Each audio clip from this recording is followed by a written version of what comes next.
하늘의 긍정적인 소망의 메시지를 전해드리려 하는 스티그마 미션 방송의 하늘 영성 가이드 김민자 줄리팍입니다.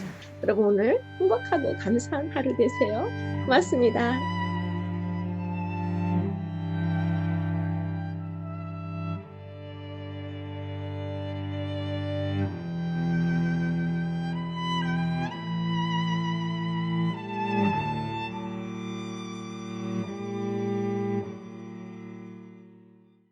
안녕하세요. 제8과 예수 새 언약의 중보자라는 타이틀로 오늘 히브리서 8과를 공부하시는데요. 히브리서의 8장에 기준해서 공부하시는 내용이 진행되겠습니다.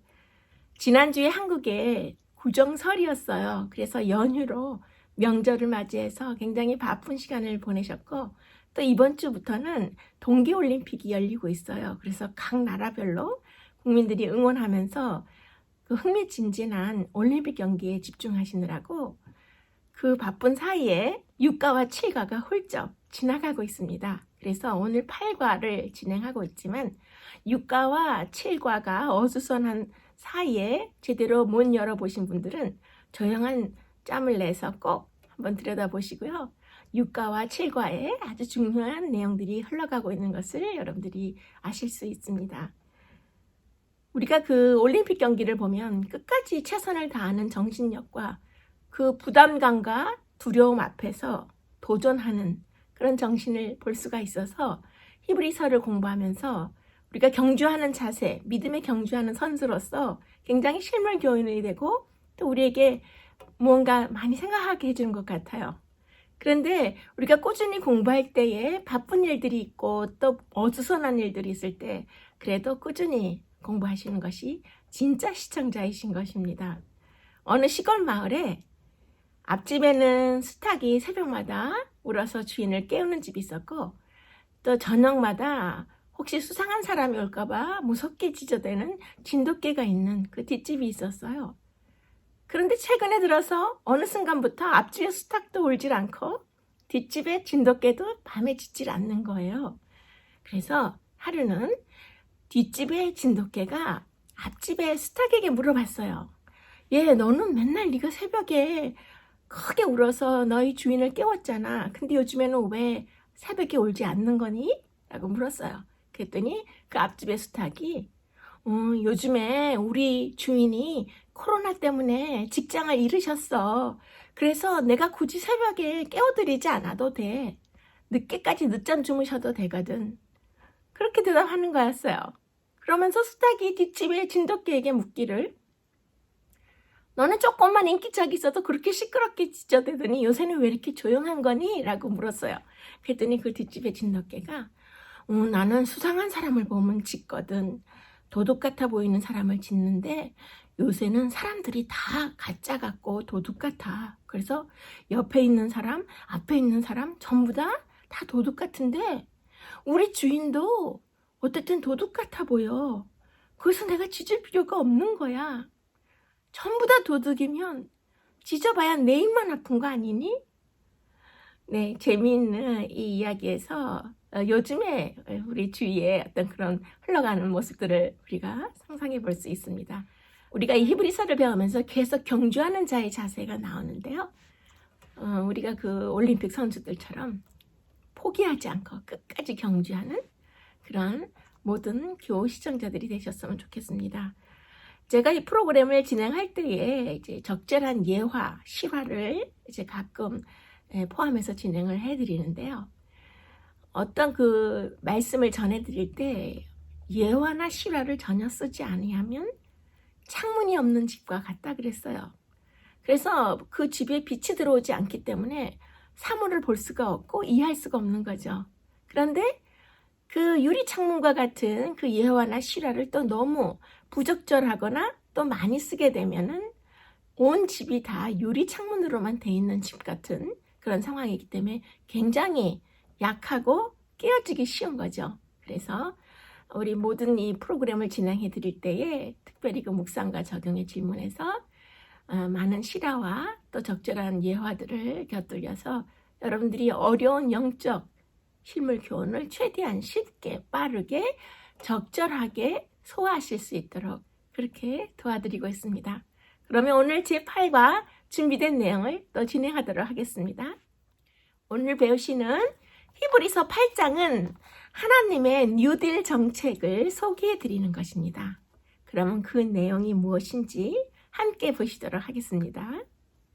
1932년 프랭클린 루즈벨트 미국 대통령은 미국이란 나라를 대공황의 늪에서 건져내기 위해 뉴딜 정책을 착수했습니다.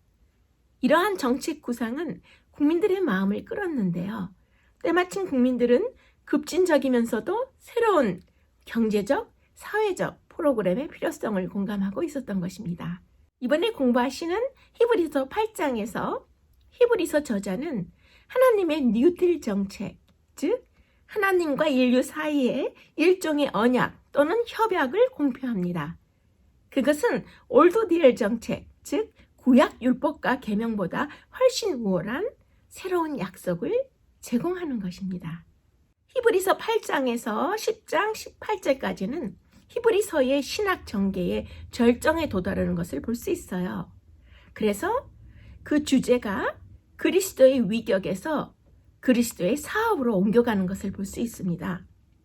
그래서 히브리서 내에서도 가장 중요한 8장에서 10장 18절까지의 신학 전개의 이 포인트에서 8장 1절부터 9장 10절까지를 첫 번째 부분으로 나누어서 언약을 주제로 삼고 있고요. 히브리서 9장 11절부터 10장 18절까지는 이제 그리스도의 피의 주제로 중요한 핵심을 담고 있습니다. 히브리서의 신학적인 정상이요 희생제도의 논중의 핵심이기도 한 히브리서 8장 1절부터 10장 18절까지 이 내용 중에서 오늘 8과에서는 앞부분 8장의 언약 내용을 공부하시겠습니다. 히브리서 8장 1절 상단을 보시면 이제 하는 말의 중요한 것은 이란 말로 시작이 되는 걸 볼 수 있어요. 8장의 시작이 이제까지 7장에서 말한 것의 주요 핵심은 이것이니 라고 정리하는 것과 같은 내용이죠. 그리고 나서 그 다음에 히브리서 저자는 세 가지 요약적인 언급을 하죠. 첫째, 우리에게는 대제사장, 명백히 그리스도를 의미하는 이런 분이 우리에게 계신다는 것과 둘째, 그분은 그의 희생을 완수하시고 그는 하늘에서 하나님의 위엄과 보좌 우편에 앉으셨다라는 그 사실이고요. 세 번째는 그분은 하나님의 보좌 앞에서 우리를 대표하신다고 말씀하고 계시는 것입니다. 히브리서는 여러 곳에서 하늘 성소의 우월성을 열거하죠. 그것을 참 장막이라고 부르는 것이 히브리서 8장 2절에 나오는데요. 지상 성소는 그것의 모형과 그림자에 불과하다고 히브리서 8장 5절에서 말하고 있습니다. 9장 11절에서는 그것은 손으로 짓지 아니한 곧 이 창조에 속하지 아니한 더 크고 온전한 장막이라고 언급하고 있어요. 그래서 히브리서 9장 23절과 24절에서는 지상 성소에 대하여 모형, 즉 그림자라고 일컫는데요. 참 것의 그림자인 손으로 만든 성소라고 이제 언급이 나오죠. 그러나 더 좋은 성소를 하늘 자체, heaven itself라고 부르는 것을 지금 여기에서 말씀하고 계세요. 그러면 첫째 소재를 보시면 새 언약의 필요성에 대해서 말씀하고 계시죠.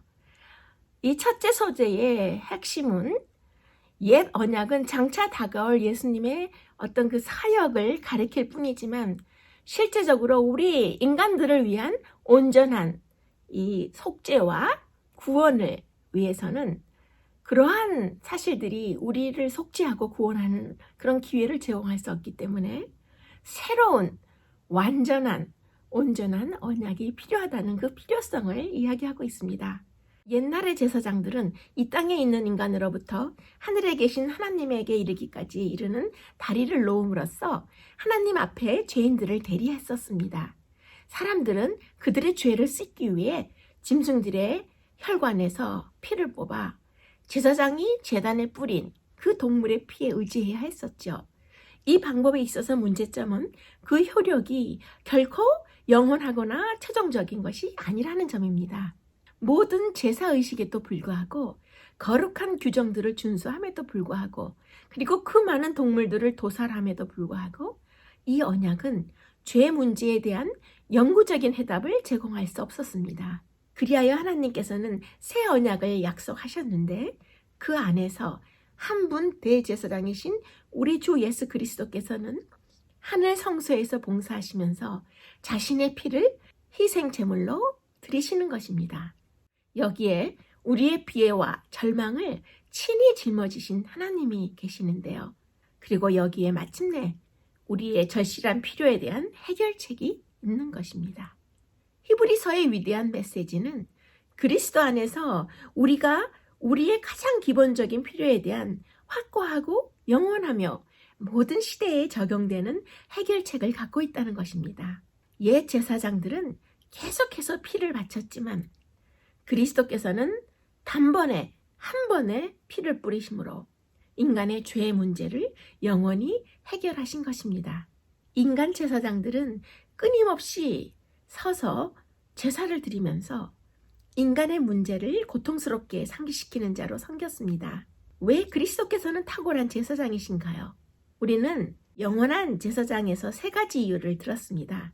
첫째, 그분은 죄가 없으시고, 둘째, 그분의 희생은 단번에 드려졌고, 셋째, 그분은 영원히 온전케 되신 하나님의 아들이라는 것입니다. 히브리서 7장 16절을 보시면 그는 육체에 상관된 계명의 법을 좇지 아니하고 오직 무궁한 생명의 능력을 좇아된 것이니 라고 말씀하고 계셔요. AD 1세기 당대의 사람들의 관점에서 볼 때 예수님께서는 도무지 대제사장이 아니셨어요.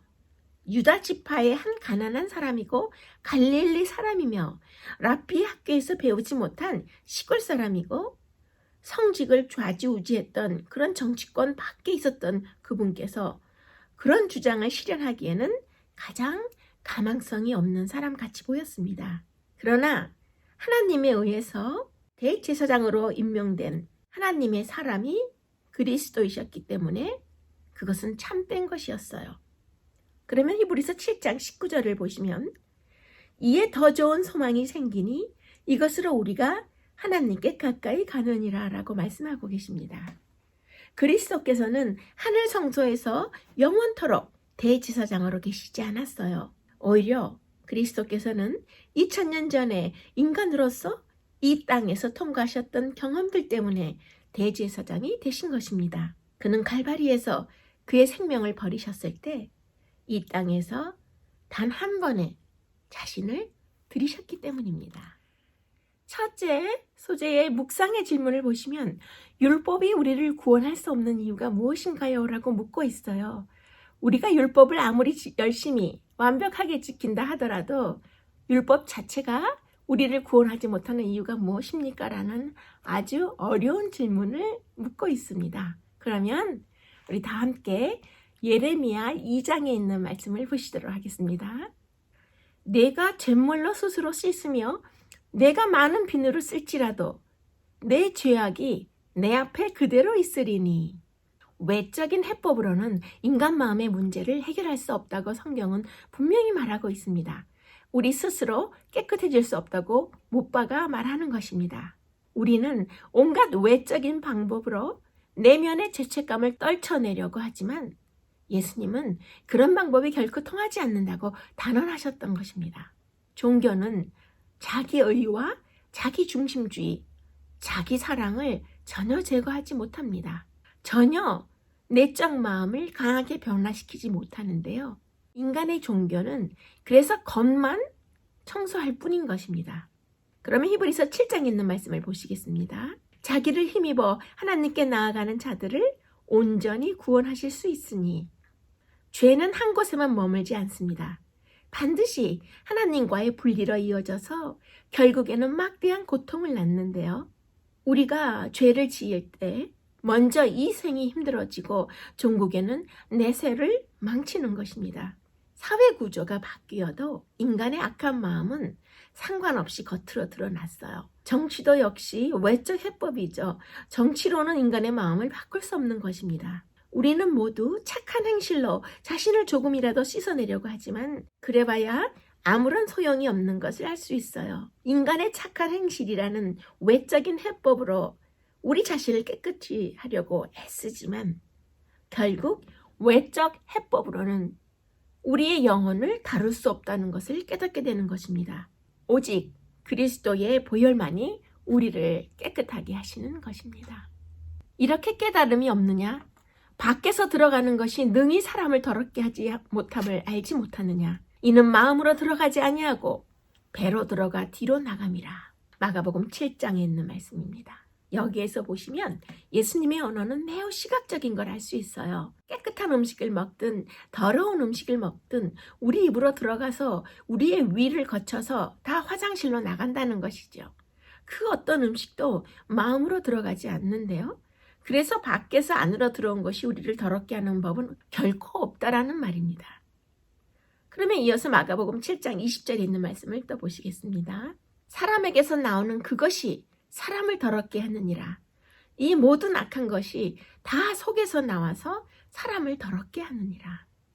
예수님은 결정적으로 우리를 가장 부정하게 만드는 그 원인이 바로 우리 마음이 문제라고 말씀하시는 것입니다. 우리의 마음은 잘라버릴 수가 없어요. 아무리 애를 써도 외적인 해법으로는 우리의 영혼을 다룰 수 없는 것입니다. 바깥만 청소해서는 소용이 없는 것이죠. 문제의 대부분은 우리 마음 안에서 비롯되는 것입니다. 우리의 외향을 아무리 그럴싸하게 치장한다 해도 자신이 불결하다는 생각을 그래서 떨쳐버릴 수 없는 것입니다. 이 세상은 실제로 무엇이 문제인가요? 왜 세상은 그토록 불행한 곳이 되었습니까? 왜 나라와 민족, 부족과 계급 간의 갈등이 끊이질 않을까요? 모든 인간 관계들이 마찰하고 종종 산산이 깨지고 부서지는 것을 볼 수 있습니다. 그런데 예수님은 바로 우리 자신이 문제라고 말씀하고 계시는 거예요. 우리 안에서, 우리 내부에서, 우리 마음에서 나오는 것이 문제라고 말씀하시는 것입니다. 인간 마음속에 자기중심주의가 문제인데요. 바로 이런 것이 죄가 되는 문제인 것입니다. 우리 마음에서 나오는 악들이 우리를 지독히 불결하게 만드는 것입니다. 알렉산드르 솔제니친, 이분은 러시아의 문학가이고 러시아의 유명한 역사가죠. 솔제니친은 이런 말을 했어요. 성경은 세상이 착한 사람과 못된 사람으로 나뉘지 않는다고 누차 말하고 있습니다. 더 착한 사람과 더 못된 사람은 있을지 몰라도 우리가 선하거나 악하다고 딱 잘라 말할 수가 없습니다. 모든 사람의 속에는 죄와 자기중심주의가 있습니다. 이것이 우리 세상이 그토록 불행하고 타락한 이유인 것입니다. 라고 말한 것입니다. 첫째 소재의 적용의 질문을 보시면 율법 자체가 우리를 구원할 수 없지만 우리가 이것을 하나님의 은혜로 받아들인다면 기쁨으로 순종하게 될 수 있다라고 말하면서 그 과정에 있어서 우리가 어떤 노력을 해야 될까요? 라고 묻고 있어요.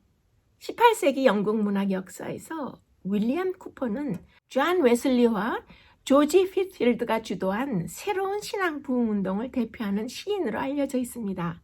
윌리엄 쿠퍼를 기독교 시인으로만 알고 있지만 사실은 그가 자포자기에 빠져서 아무 일도 못하고 여러 차례 자살을 시도하며 평생 깊은 우울증을 안고 살았다는 사실을 아는 사람은 많지 않습니다. 이러한 내적인 고통에도 불구하고 윌리엄 쿠퍼는 찬송가를 많이 작사하였죠. 샘물과 같은 보혈은, 주 하나님 크신 능력, 하나님과 가까이 동행할 수 있다면, 이런 여러 가지 찬미와 찬송을 작사를 한 것으로 현대 그리스도인들이 많이 부르고 있는 이 사실 하나만으로도 오늘날까지 많은 사람의 마음에 깊은 감동을 주는 그런 찬송가 작사가입니다. 그런데 어느 날 쿠퍼는 성경을 아무 곳이나 열어서 펴보았어요. 처음에 그의 눈에 들어온 구절은 로마서 3장 25절이었습니다. 이 예수를 하나님이 그의 피로써 믿음으로 말미암는 화목제물로 세우셨으니 이는 하나님께서 길이 참으시는 중에 전에 지은 죄를 간과하심으로 자기의 의로우심을 나타내려 하심이니. 윌리엄 쿠퍼의 고통은 무시무시한 정신적인 동요와 하나님 앞에서의 죄책감이었고 그것에 대한 해결책은 오직 믿음을 통해서 은혜로 말미암아 의롭게 된다는 위대한 성경적 진리였습니다. 스스로 목숨을 끊고 싶은 자살 충동을 느낄 만큼 깊은 우울증 때문에 정신병원에도 여러 차례 보내졌던 젊은 시절의 윌리엄 쿠퍼에게는 이 말씀은 진정으로 큰 위로가 되었습니다. 정신병원에서 어떤 하나님의 사람이 쿠퍼에게 복음의 진리를 거듭해서 전해주는 것인데요. 쿠퍼는 이제 서서히 약간의 소망을 느끼기 시작한 것입니다. 그래서 윌리엄 쿠퍼는 자기 자신이 결정적으로 회심했던 한순간을 이렇게 기억합니다. 그 즉시로 나는 이 말씀을 믿을 힘을 얻었습니다. 그러자 의의 태양에서 나오는 찬란한 광채가 나를 비추었습니다. 내 죄가 그리스도의 피로 모두 용서되었으며 그리스도가 이루신 칭의가 충만하고 완전함을 깨달았습니다. 한순간에 나는 복음을 믿고 받아들였고 나의 눈에는 눈물이 가득 차고 황홀한 기쁨으로 목이 메어왔습니다. 둘째 소재에서는 새 언약의 특징이란 주제가 나오죠. 특별히 둘째 소재에서는 히브리서 8장 8절에서 12절까지의 특별한 내용을 다루고 있어요. 히브리서 8장 8절에서 12절까지는 신약 성경에서 가장 긴 인용구로 유명한데요. 그것이 바로 예레미야 31장 31절에서 34절의 내용을 히브리서 8장 8절에서 12절까지 아주 길게 인용한 그 내용을 볼 수가 있습니다.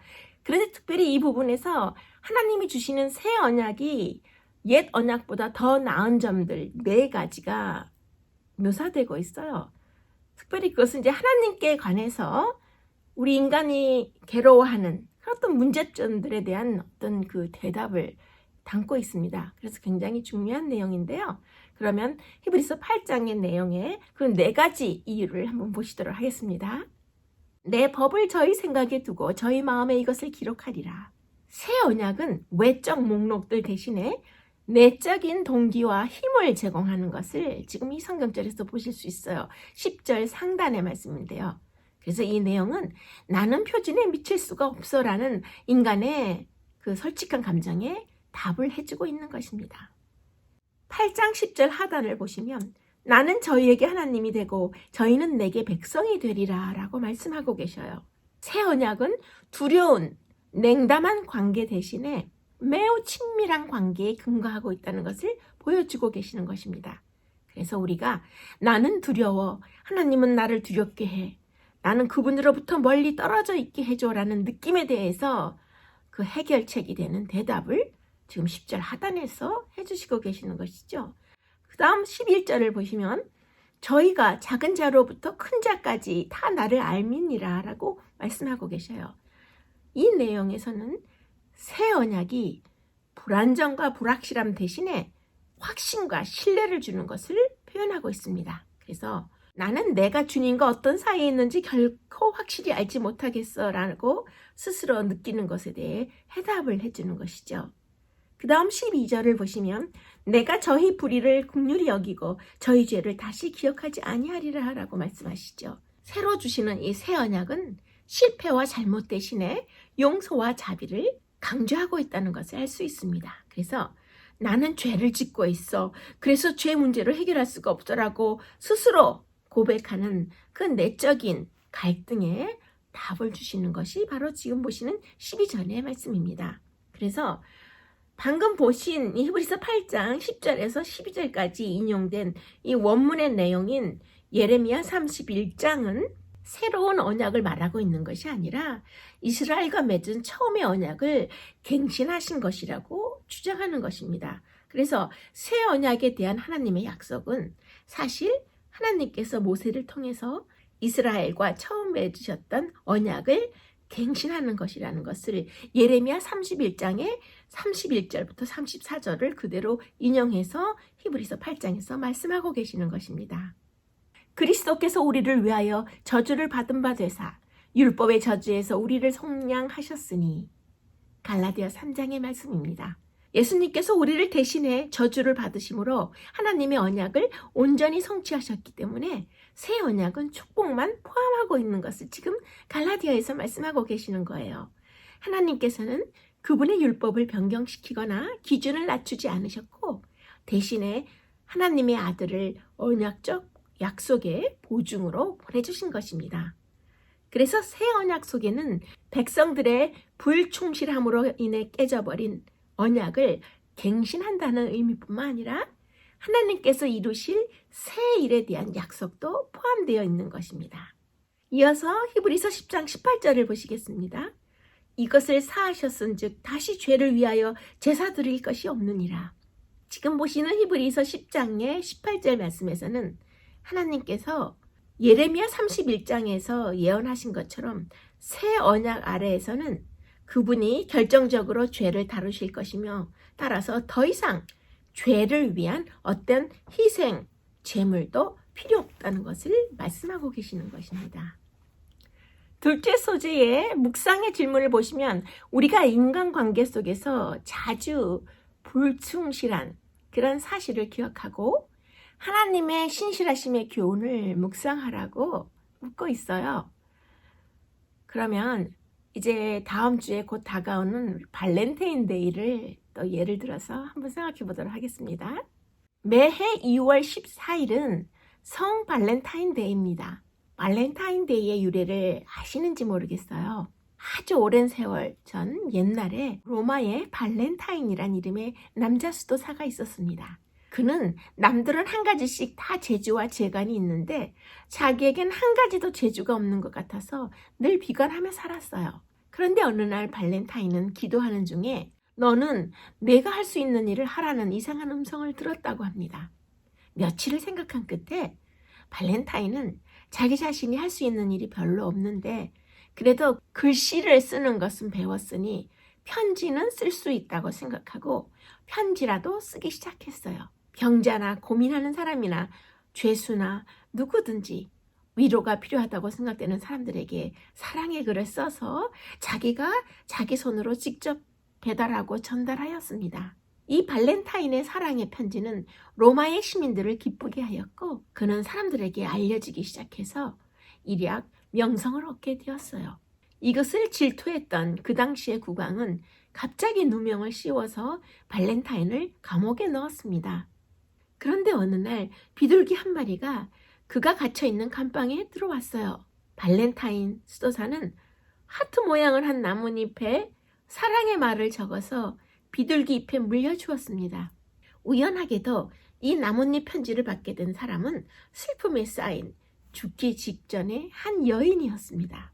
이제 시간이 흘러서 그 국왕이 죽은 후에 발렌타인은 늙어서 감옥에서 나왔습니다. 그때부터 사람들은 발렌타인을 성자로 모시고 그는 죽는 날까지 편지 쓰기를 계속했습니다.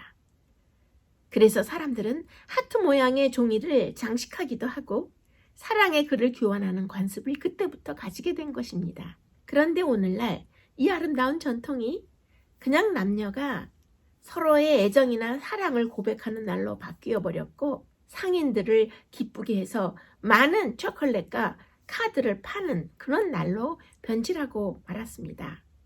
하나님의 신실하심을 묵상케 하는 베드로전서 4장 10절에서 11절 말씀을 잠시 보시겠습니다. 선한 청지기 같이 서로 봉사하라. 만일 누가 말하려면 하나님의 말씀을 하는 것 같이 하고 누가 봉사하려면 하나님의 공급하시는 힘으로 하는 것 같이 하라.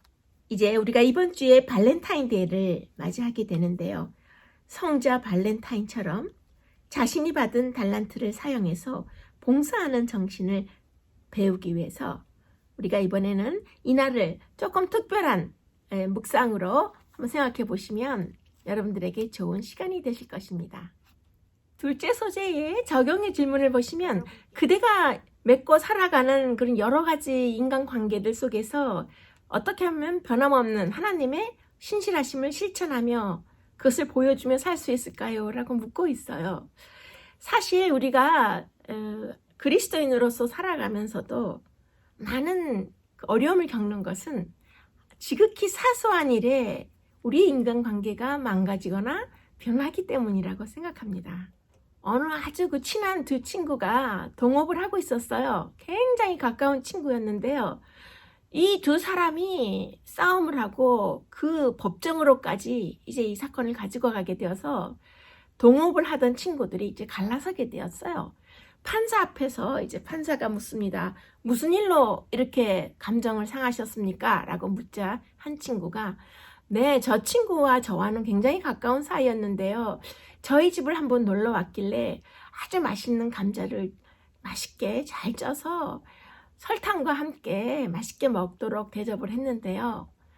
나중에 무슨 무식한 집안이 이렇게 감자를 설탕에다 찍어 먹냐고 화를 내는 거예요. 그래서 제가 그럼 당신은 그걸 어떻게 먹냐고 물었더니 소금에 찍어 먹어야 훨씬 맛있다라고 하는 거예요. 거기까지는 괜찮았는데요. 감자를 소금에 찍어 먹느냐 설탕에 찍어 먹느냐 이게 시작이 되어서 양쪽 집안에 가문까지 다 들먹거리고 두 사람 사이에 큰 싸움이 시작되었습니다. 그래서 저희는 더 이상 동업관계를 유지할 수 없기 때문에 법정에서 저희의 이 모든 이 동업으로 되어 있는 재산관계를 잘 처리해 주시기 바랍니다 라고 말하는 거였어요. 그러면서 옆에 있던 그 동업자 친구가 판사에게 물어봤어요.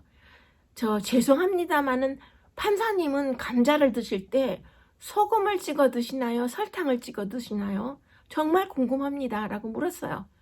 그랬더니 판사가 참 별일로 다 싸워서 이렇게 법정으로 오는구나 라고 생각을 하면서 쓴 웃음을 지면서 저는요 감자를 쪄서 먹을 때 신김치에 싸서 먹어요. 그렇게 먹는 게 제일 맛있거든요. 사실은 우리 그리스도인들도 아주 작은 일로 이 문제가 생기거나 또 그 아주 작은 그 말 트집이나 어떤 단어를 잘못 사용했을 때 또 많은 오해가 발생하는 걸 볼 수 있어요. 재밌는 예화입니다만은 이제 의사 생활을 시작한 어느 젊은 의사가 이제 열심히 환자를 보고 있었어요. 근데 그 환자 중에 좀 인상을 쓰고 까탈스러운 환자 한 분이 들어오셨어요. 그래서 이 의사 선생님은 항상 하던 대로 안녕하십니까 라고 그 환자에게 먼저 인사를 건넸어요. 그랬더니 이 환자분이 인상을 쓰면서 안녕하지 못하니까 지금 이 병원에 왔는데 나한테 안녕하다고 물으시면 제가 뭐라고 대답해야 됩니까? 라고 벌컥 화를 내는 것이었어요. 그래서 이 의사 선생님이 다음부터는 환자들에게 안녕하세요라고 인사를 하면 안 되겠구나. 그럼 뭐라 그러지? 라고 생각했다가 그래 어디가 아파서 오셨습니까? 라고 묻는 게 제일 낫겠다 생각을 했어요. 그래서 이제 좀 몇 달이 지나서 그 환자가 다시 이 병원에 찾아왔어요. 그래서 의사 선생님이 어디가 아파서 오셨습니까? 라고 다시 인사를 했어요. 그랬더니 그건 내가 묻고 싶은 질문입니다. 어디가 아픈지 모르니까 제가 병원에 온 거지. 저한테 어디가 아파서 오셨냐고 물으시면 제가 뭐라고 대답을 합니까? 아픈 곳을 몰라서 진단을 받으러 온 것입니다. 라고 대답하는 거예요. 그래서 이 의사 선생님이 저분한테는 인사말을 함부로 쓰면 안 되겠다라고 생각을 했어요. 말트집을 잡고 또 까탈스러운 분이 한 번은 고속도로를 차로 운전해서 지나가다가 시장기가 있어서 그 휴게소에 들러서 호두과자를 좀 샀어요. 그런데 호두과자 그러면 안에 호두가 많이 들어서 그 씹는 맛이 참 맛있잖아요. 그래서 이분이 이제 호두과자를 사서 나오면서 먹어보니까 호두는 하나도 들어있지가 않고 전부 밀가루로 되어 있는 그냥 빵이었어요. 그래서 이분이 그 워낙 또 까다로운 성질이시기 때문에 다시 돌아가서 그 호두과자의 주인에게 지금 이게 호두과자인데 호두가 하나도 들어있지 않고 그냥 밀가루 빵이에요. 이거 잘못된 거 아닙니까? 라고 따졌어요. 그랬더니 그런 손님을 많이 본 거예요. 이 호두과자 가게 사장님이. 그래서 그분이 아예 작심을 하고 이렇게 말하는 거예요. 손님께서는 그러면 붕어빵에 붕어가 들어있는 거 보셨습니까? 아니면 빈대떡을 많이 잡수시는데 빈대떡에 빈대가 들어있는 거 보셨습니까? 그것도 아니면 총각김치 잡수시죠? 총각김치에 총각이 들어있습니까? 라고 막 속사포로 뭐라 그러시는 거예요. 그래서 이분이 아무 소리도 못하고 그냥 호두가 들어있지 않는 호두과자를 꾸역꾸역 먹으면서 되돌아왔다는 그런 재밌는 이야기가 있습니다. 그래서 우리가 사소한 일로 인간관계나 어떤 그 무슨 대인관계에서 우리가 트집을 잡을 수 있는 거 한번 생각해 볼 수 있으면 우리가 그리스도인으로서 하나님의 신실하심을 증거하기 위해서는 좀 더 대범하게, 좀 더 포용적으로 너그러운 그런 태도로 살아가는 게 이 묵상에 대한 대답이 아닌가 생각합니다. 그러면 둘째 소재의 이 적용의 질문을 우리가 결론을 내리면서 저는 또 아주 아시면 여러분들에게 유익이 되시는 그런 몇 가지 이야기를 잠깐 드리고 지나가면 좋을 것 같아요. 지금부터 100년 후를 상상해 보라는 아주 유명한 말이 있어요. 사실 100년은 그다지 긴 시간이 아닐 수 있습니다. 하지만 한 가지만은 분명하죠. 지금부터 100년 후 현재를 살아가고 있는 사람 모두는 이 지구상에서 완전히 사라지게 될 것입니다. 이러한 생각은 우리가 아주 급한 위기의 순간이 닥쳐오거나 과중한 스트레스로 삶의 염증을 느낄 때 큰 도움이 될 수 있습니다. 가령 열쇠를 집안에 둔 채 문을 잠궜다 해도 그것이 지금부터 100년 후에는 뭐 그리 큰 의미가 있겠습니까? 누군가가 나에게 이유 없이 불친절하게 대하거나 컴퓨터가 느닷없이 고장나는 경우가 있어요. 몹시 기다렸던 휴가를 갑자기 갈 수 없게 되고 더 큰 집이나 아파트로 이사 갈 수 없는 경우도 있습니다. 살아가면서 당하는 이런 모든 상황들을 우리 삶의 대부분이 그런 내용인데요. 그러나 100년 후라는 관점에서 비춰보면 좀 더 깊이 있고 다른 시각에서 바라볼 수 있는 문제들입니다. 지금 이 순간을 별다른 스트레스 없이 긴장하지 않고 넘길 수 있는 것은 지금부터 100년 후에는 현재의 내가 겪는 이 순간을 아무도 기억하지 못할 것이며 또 아무런 상관도 되지 않을 거라는 사실을 떠올린 덕분이 될 수도 있습니다. 나의 주변에서 일어나는 모든 일은 하마터면 나에게 너무나 엄청난 큰일이 될 수도 있지만 또 이렇게 생각을 조금 멀리 해보면 모든 일이 사소한 일에 지나지 않는 것이죠. 기분이 좋을 때는 감사하고 기분이 나쁠 때는 품위를 지켜라 라는 말이 있어요. 세상에서 가장 행복한 사람조차도 언제나 항상 행복한 것은 아닙니다. 항상 너무나 행복해 보이는 사람들도 역시 각자 나름대로 문제를 많이 안고 있고 자신의 인생에 대해 실망하기도 하고 종종 비탄에 빠지기도 하는 것입니다. 행복한 사람과 불행한 사람 사이의 차이는 기분이 나빠지는 횟수와 정도에 있다기보다는 기분이 나쁠 때 어떻게 하느냐에 달려있다고 볼 수 있습니다. 다시 말해서 행복한 사람과 불행한 사람의 차이는 시시때때로 변화하는 감정에 각자 스스로 어떻게 대응하는가에 달려있는 것이죠. 우리가 살아가면서 가벼운 질병은 그냥 내버려 두면 얼마 지나지 않아 자연스럽게 치유되는 것을 알 수 있어요. 기분이 좋지 않을 때는 그냥 기분이 저절로 나아지도록 내버려 두는 법을 배우는 것도 좋습니다. 기분이 아주 나쁘고 기분이 저조한 상태에서 나의 인생을 정밀하게 분석해서는 안 되는 것입니다. 그것은 정서적인 자살 행위이기 때문입니다. 심각하게 받아들이지 않고 넘김으로써 그 상황에 합당한 판단을 자연스럽게 내릴 수 있는 것입니다. 그래서 어떤 이유에서든지 기분이 저조해질 때는 스스로에게 이것도 역시 그냥 지나갈 거야 라고 스스로에게 타이르는 것을 연습해 보시면 어떨까요? 그러면 이제 셋째 소재의 새 언약에 있는 더 좋은 중보자라는 중요한 본론의 말씀이 나오죠. 기억절의 말씀이에요. 주제 성경절인 히브리서 8장 6절을 다 함께 보시도록 하겠습니다.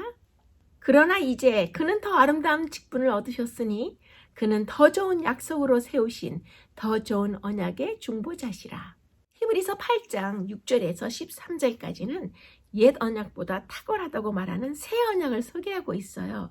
특별히 지금 보시는 6절이 그러한데요. 언약은 위대한 성경적 개념들 중에 하나이고 구약의 중심 주제입니다. 그 말의 근본적인 의미는 계약, 컨트랙트라는 의미 또는 협정 말하는 것일 수 있어요. 그것은 인간을 향한 여호와의 은혜로운 접근, 곧 하나님께서 우리에게 오셔서 우리의 타락한 상태에 있는 우리 자신과 관계를 맺어서 우리로 하여금 하나님을 알고 하나님의 구원의 능력과 축복의 풍성함을 경험하게 하는 것임을 말해주고 있습니다. 그래서 현대의 어법에 있어서 언약은 하나님이 우리에게 오셔서 거래를 하자고 말씀하시는 것을 의미합니다. 하나님께서 주도권을 잡으시고 하나님께서 제의를 하시는 것이죠. 그런데 우리에게도 해야 할 역할이 있어요. 우리는 하나님의 제의를 거절하고 은혜로운 주도권을 경시할 수도 있고, 아니면 하나님의 규정들에 우리 자신을 위탁해서 하나님의 약속들을 받아들여서 기쁨으로 그 언약을 수용하여 체결할 수 있는 그런 현명한 선택이 우리 앞에 놓여 있는 것입니다. 하나님께서 주신 옛 언약, 첫 언약은 모세의 성소 제도와 희생 제도를 가지고 있었어요. 우리는 지상의 성소와 그 봉사를 통하여 하늘 성소에 관한 중요한 진리와 인류의 구속을 위해서 거기서 진행되는 주님의 봉사를 배우게 된 것입니다. 찬란한 지상의 성막은 우리 앞서가신 그리스도께서 하나님 앞에서 봉사하시는 하늘 성소를 인류가 볼 수 있도록 해주신 은혜의 모형이었습니다. 사람의 손으로 지은 것을 수종하는 자가 천천히요, 시위하는 자가 만만이나 되는 만왕의 왕, 영원한 보좌가 있는 영광이 거하시는 곳으로 충만한 하늘 성소와 비교할 때 그것이 아무리 화려하고 장엄한 건물일지라도 그 무한한 영광과 웅장함에 대한 극히 희미하고 미약한 반영에 불과한 것이 바로 이 지상에 있었던 성소와 성막이었습니다. 예수는 더 좋은 언약의 보증이 되셨느니라. 히브리서 7장 22절의 말씀입니다. 언약이라는 이 단어는 헬라어로 디아세케라는 말이 쓰였는데요. 이 디아세케라는 헬라어는 처음으로 히브리서 7장 22절에 언급된 단어입니다. 지난 6과에서 배우신 대로 예수님을 멜기세덱의 반차를 좇은 제사장으로 세운 하나님의 맹세 때문에 그가 더 좋은 언약의 보증인 개런터로서 또는 보장, 슈어티가 되셨다고 하는 것입니다. 그래서 히브리서 7장 22절을 지금 보고 계시는데요. 예수님을 대제사장으로 세우시는 하나님의 맹세 때문에 예수 그리스도께서는 더 좋은 언약의 보증인이 되시는 것입니다. 우리의 개런터가 되시는 것이죠. 히브리서에서 예수님은 하나님 아버지와 인간 사이의 분쟁을 해결하는 중재자 또는 문제를 가진 당사자들을 화해시키는 협상가 또는 계약을 증명하는 증인 또는 계약이 충족되었음을 증명하는 증인으로 나타내는 대신에 오히려 이 모든 것보다는 새 언약의 보증인으로 소개되는 것을 지금 22절에서 보실 수 있는 것입니다. 히브리서에서 중보자라는 단어는 보증인이라는 단어와 같은 의미를 가지고 있는데요. 예수님께서는 언약적인 약속들이 성취될 것임을 보증하고 계시는 것입니다. 그러면 이제 히브리서 9장 22절을 보시겠습니다. 피로써 정결케 되나니 피 흘림이 없은즉 사함이 없느니라.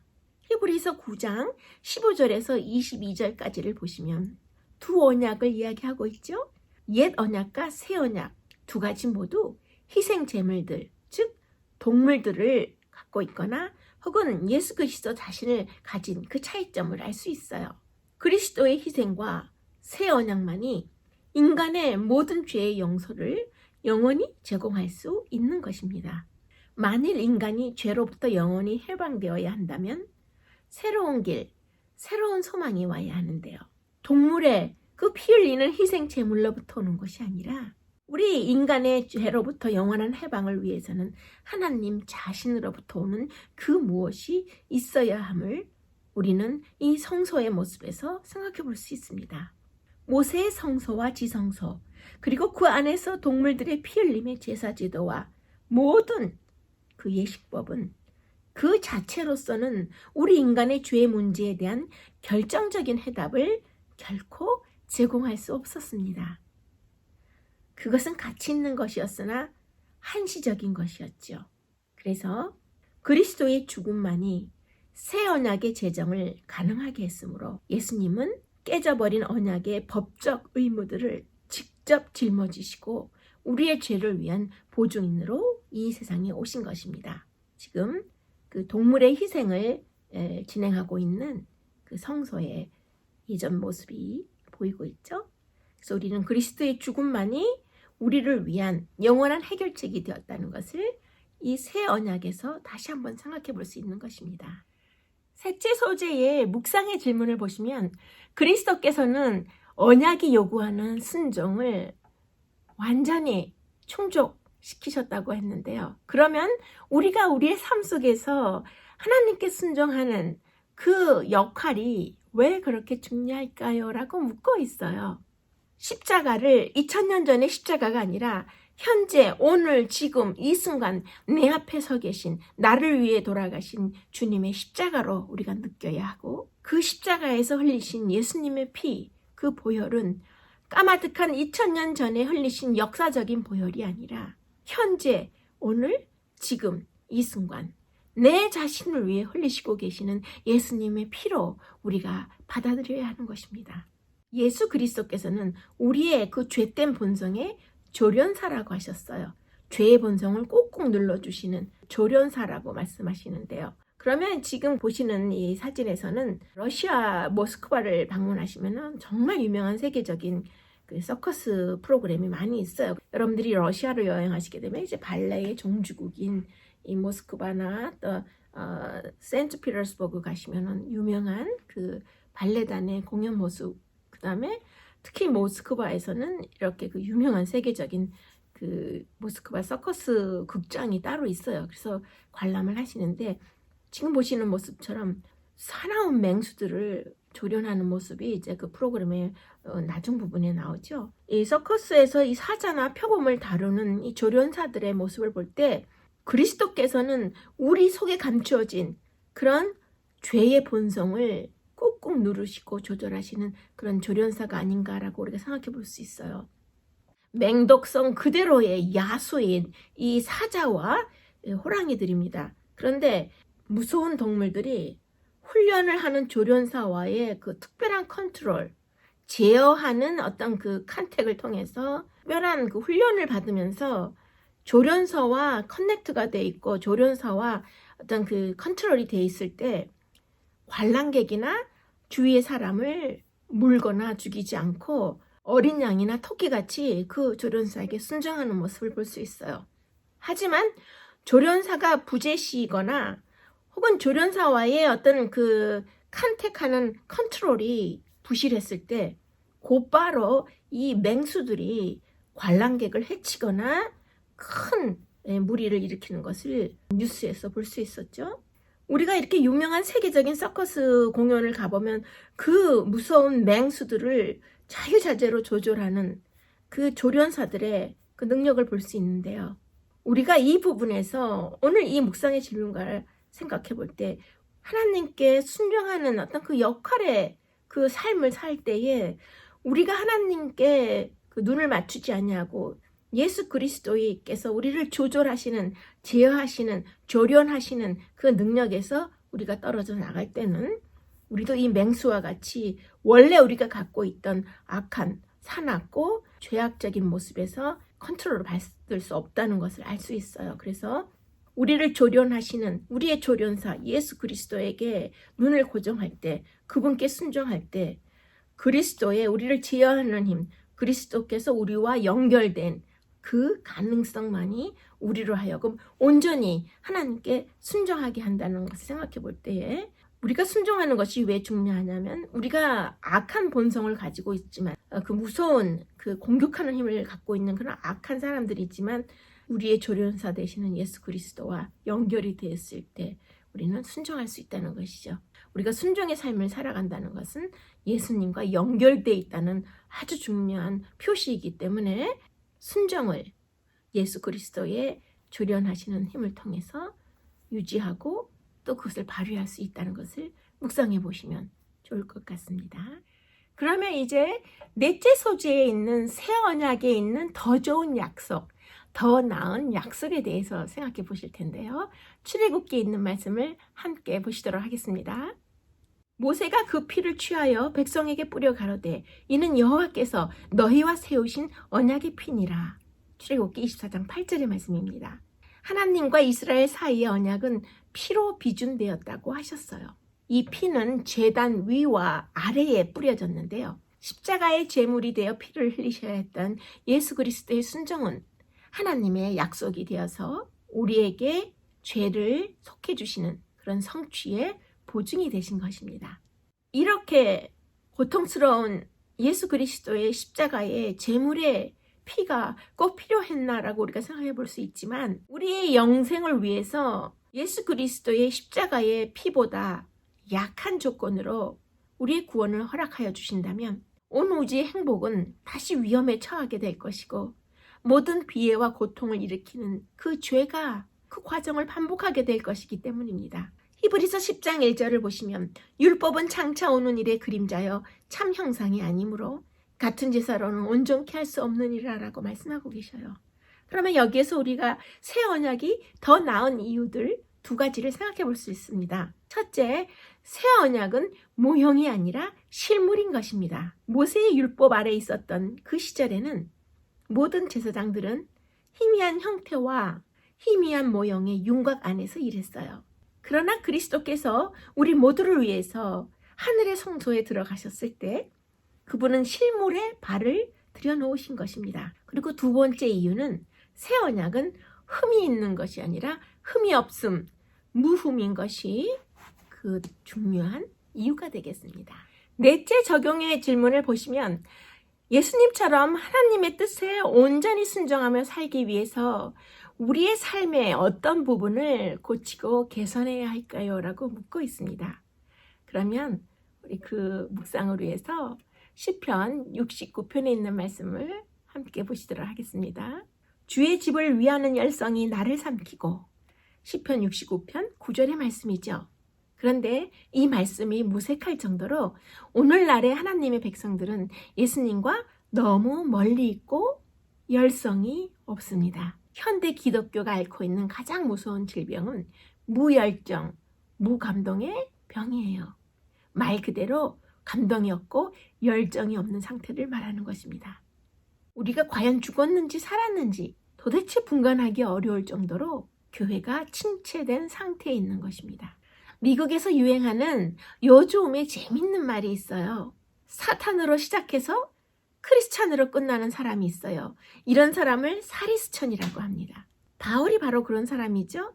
예수님의 십자가 한편에서 회개하고 죽은 강도가 바로 사단으로 시작해서 크리스찬으로 끝난 사리스천인 사람이에요.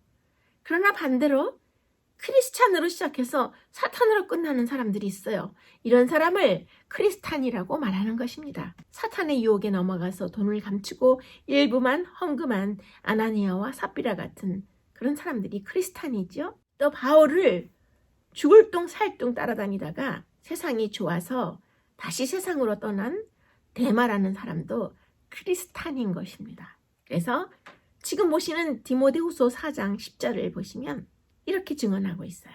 데마는 이 세상을 사랑하여 나를 버리고 데살로니가로 갔고, 그런데 솔로몬도 사실은 크리스탄에 속하는 사람이었어요.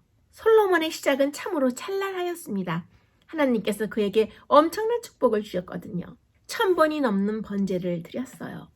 성경에서 1000번이 넘는 번제를 드린 사람은 단 한 사람, 솔로몬밖에 없습니다. 그렇게 하나님을 사랑하였고 그렇게 하나님의 축복과 사랑을 받았던 솔로몬이 하나님을 떠난 것입니다. 그래서 열왕기상 11장에 보시면 솔로몬이 마음을 돌려 하나님 여호와를 떠남으로 여호와께서 그에게 진노하시니라 라고 말씀하신 것입니다. 그러면 넷째 소재의 묵상의 질문을 보시면 고린도후서 1장을 읽을 때에 우리가 어떤 놀라운 소망을 발견할 수 있습니까? 라고 묻고 있습니다. 그러면 고린도후서 1장의 말씀을 또 다 함께 보시도록 하겠습니다. 우리에게 기름을 부으신 이는 하나님이시니 우리에게 인치시고 보증으로 성령을 우리 마음에 주셨느니라. 새 언약은 또 다른 의미로 생각할 때는 우리가 성령을 받는 것을 의미하기도 합니다. 그래서 예수님께서 예루살렘을 떠나지 말고 기다리라고 제자들에게 승천하시기 전에 말씀하신 것은 오순절에 그 성령이 예루살렘의 교회에 내릴 텐데 그것이 매우 중요하기 때문입니다. 현대를 살아가는 우리 신앙인의 새 언약은 바로 이러한 성령을 주심을 기다리는 거, 그것을 받는 것입니다. 항상 기뻐하라. 내가 다시 말하노니 기뻐하라. 오직 모든 일에 기도와 간구로 너희 구할 것을 하나님께 아뢰라. 우리가 신앙생활을 하면서 항상 기도하라, 쉬지 말고 기도하라. 항상 기뻐하라, 쉬지 말고 기뻐하라라는 그 말씀을 참 많이 들었어요. 그런데 이것을 옛 언약 기준으로 보면 우리는 이런 말씀을 들을 때 기도해야 하는 부담? 하나도 기쁘지 않은데 억지로 기뻐해야 되는 부담을 느끼는 것입니다. 그런데 우리가 새 언약을 받고 새 언약의 기준으로 생각하면 내 안에서 하나님께서 주신 성령께서 기도하게 이끌어 주시는 대로 따라가기만 하면 되는 것이죠. 그래서 항상 기도하는 것은 성령님께서 기도하게 이끌어 주시는 대로 따라가는 것이고, 항상 기뻐하는 것은 내 안에 주신 성령께서 기뻐하게 해주신 대로 그냥 성령의 지시대로 따라가기만 하면 되는 것입니다. 넷째 묵상에서 고린도후서 1장에서 어떤 소망을 발견할 수 있나라고 묻고 있는데요. 우리가 새 언약을 받을 때 새 언약에서 성령을 주시는 하나님의 약속을 우리가 연결해서 생각해 볼 때 항상 기뻐하고 항상 기도하는 것은 우리 안에 임재하시는, 우리 안에 내재하시는 성령님의 음성을 그대로 따라가기만 하면 다 이룰 수 있는 그러한 소망이 되겠습니다. 이제 다섯째 소재, 그 마지막 주제를 보시면 새 언약이 우리 마음의 문제들을 해결한다는 내용이에요. 그러면 예레미야 31장의 중요한 말씀을 보도록 하겠습니다. 내가 나의 법을 그들의 속에 두며 그 마음에 기록하여 나는 그들의 하나님이 되고 그들은 내 백성이 될 것이라. 돌판에 기록된 문서는 깨질 수 있었으며 두루마리에 기록된 것은 찢어져서 불태워질 수 있었던 것이 예레미야 36장에 나오죠. 그러나 하나님께서 주시는 이 새 언약에서는 하나님께서 당신의 법을 사람들의 마음속에 기록하실 것이었습니다. 이어서 에스겔 36장의 말씀을 보시겠습니다. 새 영을 너희 속에 두고 새 마음을 너희에게 주되 너희 육신에서 굳은 마음을 제하고 부드러운 마음을 줄 것이며, 이스라엘의 문제는 율법이 아니라 백성들의 마음에 있었기 때문에 그들의 순종은 그들과 하나님 사이의 관계의 본질을 나타내 보여주는 감사의 표현이 되어야 했습니다. 감사하는 반응으로 하나님의 율법에 순종함으로써 하나님을 향한 우리의 사랑을 나타내기를 원하시는 것입니다. 히브리서 8장을 배우신 오늘 제8과를 이제 마무리하실 시간이 되었습니다. 하나님의 아들 우주왕 그리스도께서 더 좋은 새 언약에 대한 우리의 보증이 되셨다는 것을 오늘 배웠습니다. 히브리서 책 전체는 그와 같은 명료한 확증으로서 울려 퍼지는 것입니다. 그리스도인의 확신은 기분이나 느낌, 희미한 약속에 근거하지 않고 하늘의 확실한 것에 근거하는 것입니다. 예수님께서는 십자가 죽음을 통해 우리를 위해 더 좋은 언약의 중보자가 되셨습니다. 예수님께서는 당신의 죽으심을 통해 우리의 죄가 요구하는 죽음의 형벌을 없이 하시고 새 언약이 가능케 하셨던 것입니다. 예수님은 보복하시러 오시지 않았습니다. 오히려 보복을 당하러 오신 것입니다. 예수님은 십자가 위에서 철저히 우리의 처지가 되셨습니다. 십자가 위에서 하나님의 아들이 완전히 내침을 당하셨습니다. 그 덕분에 하나님의 자녀가 아닌 우리는 입양을 받아서 그 디너 테이블 앞에 앉게 되었던 것입니다.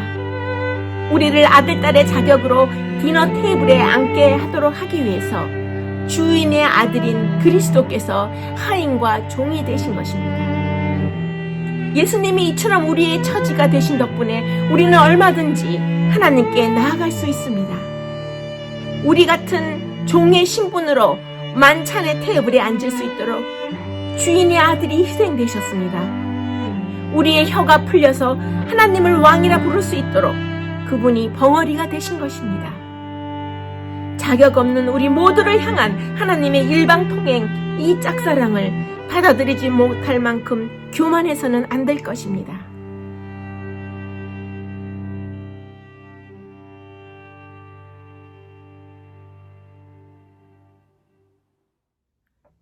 온전한 제물 되시는 예수님에 대한 내용으로 다음 주 제9과에서 다시 찾아뵙겠습니다. 오늘 새 언약의 중보자에 대한 예수 그리스도의 내용을 함께 끝까지 공부해 주셔서 이 8과를 빛내주신 모든 분들께 진심으로 감사드립니다.